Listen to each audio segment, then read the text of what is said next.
नाव sir? Sudam Shahaji Aware. गाव कुठलं आहे? सासुरे. उषाबाई सुदाम आवारे. काय झालं नेमकं? शेताच्या कारणावर भांडण चालू आहे. विक्रम शहाजी आवारे, शहाजी तातेबा आवारे, अश्विनी विक्रम आवारे, दयाशंकर विक्रम आवारे. कोण आहे तुमचं? हे भाऊ, पुतण्या, भाऊजाई आणि वडील. कधीपासून भांडण? 2 वर्षाला असं त्रास आहे साहेब. काय होतं नेमकं आता? कसं काय तुम्ही? कसं काय आम्हाला न्याय मिळावा? ही आमची तिथे दखल घेत नाही म्हणून आम्ही बार्शीला आलो वरिष्ठ पोलीस अधिकारी. म्हणजे वैराग पोलीस स्टेशनने तुमची दखल घेतली नाही तक्रारीची तुमच्या, म्हणून बार्शी पोलीस स्टेशनला आले. आणि आता बार्शी पोलीस स्टेशनने तुमची तक्रार घेतली नाही तर तुम्ही उपोषणाला बसणार आहात? बसणार बार्शी तहसील पुढे का पोलीस स्टेशन? त्यांच्यावर जर तुमचं बार्शी पोलीस स्टेशन नाही काय कारवाई झाली तर आम्ही तहसील समोर उपोषणाला बसणार. नमस्कार, मी सुदाम शहाजी आवारे बोलतोय, राहणार सासुरे. माझे वडील, भाऊ, भाऊजाई, पुतण्या हा शेतीच्या कारणावर त्रास देतात, पाईपलाईन फोडतात, बोरचे सामान फोडतात. मी पोलीस स्टेशनला तक्रार द्यायला गेले तर मला टाळटाळ करतात, या उद्या, या सकाळी, असे करून माझी तक्रार घेत नाहीत. उलट माझ्यावरच गुन्हे दाखल करतात. काय तुमचं नुकसान काय केलं त्यांनी? माझे बागाचं झाडं तोडलेत, छाटणी करताना आम्हाला छाटणी करू दिली नाही. आता परवा दिवशी आम्ही तारखेला बार्शी आलो असताना पुतण्याला आमच्या भावानं सांगितलं की आम्ही तारखेला जातोय, तू इथे जाऊन त्यांचं पाईपलाईन फोड, बोर फोड, काय करतात बघू असं म्हणून सांगतो बाबा. असं किती वेळ? असं ही 3री वेळ आहे त्यांची. 3री वेळ आहे? हां. त्यावर तुम्ही वैराग पोलीस स्टेशनमध्ये तक्रार दाखल केली का? हो, मागं 2 वेळेस गेलो, निश्चित तक्रार दाखल करून घेते, येतात, पंचनामा करतात, जातात, त्यांना बोलवतात, सोडून देते. बरं. त्याच्यावर गुन्हा दाखल झाला नाही का?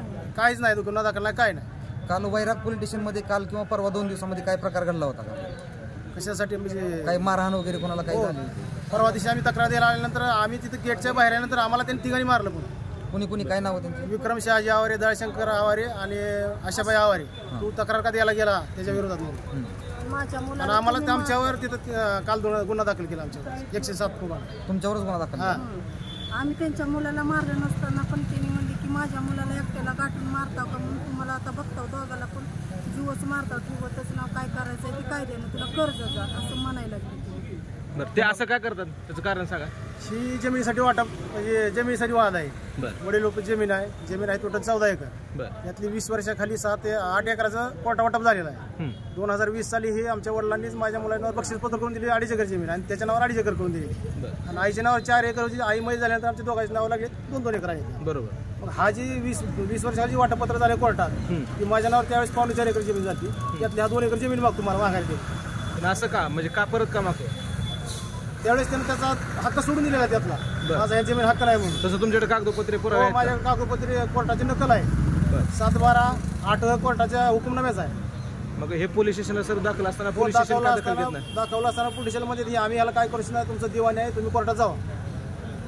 दिवाणी असल्यामुळे कोर्टात जावा म्हणजे तुमचं फौजदारी असलं तर आम्ही त्यांना 8 टाकू असं करू. मी म्हणलं साहेब, फौजदारी असल्या अगर दिवाणी जर असलं तर आम्हाला त्रास आहे ना त्याचा. ज्यावेळेस पोलीस स्टेशनमध्ये तुम्हाला मारहाण झाली त्यावेळेस तिथं पोलिसांनी तिथली ऍक्शन घेतली नाही का? त्यांच्यावर काही कारवाई केली नाही? काही नाही केली. म्हणून तुम्ही बार्शीला आलीत का? आमची ती दखल घेणं म्हणून आम्ही बार्शी पोलीस स्टेशनला आलो. बरं. तिथं तुम्ही अर्ज केलाय का आता? हो, अर्ज दिला. आम्ही परवाचा अर्ज दिला. आमच्या पुतण्याला तोडफोड केल्यानंतर ते म्हणतात की मेन साहेब आल्यानंतर त्यांना समोर उभा करून मग ऍक्शन घेऊ. आज 3रा दिवस आहे, वय बसत नाही त्याच्यामुळे त्याच्यावर गुन्हा नोंद दिलेला नाही. अल्पवय नाही तो?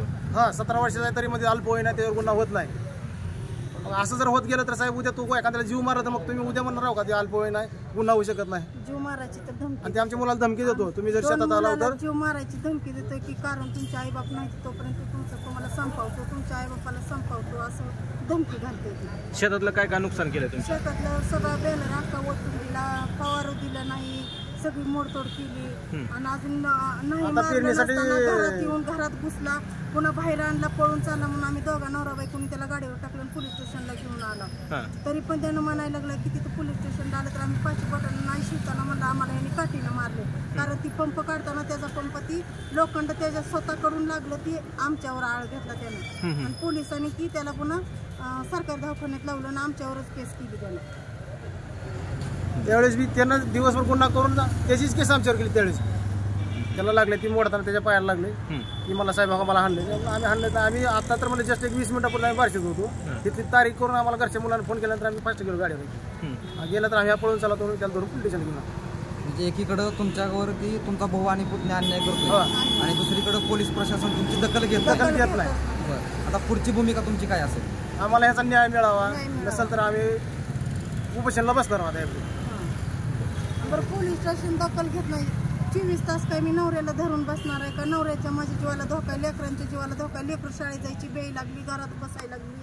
मग मी बाई माणसांनी तर माझी किती ताकद आहे.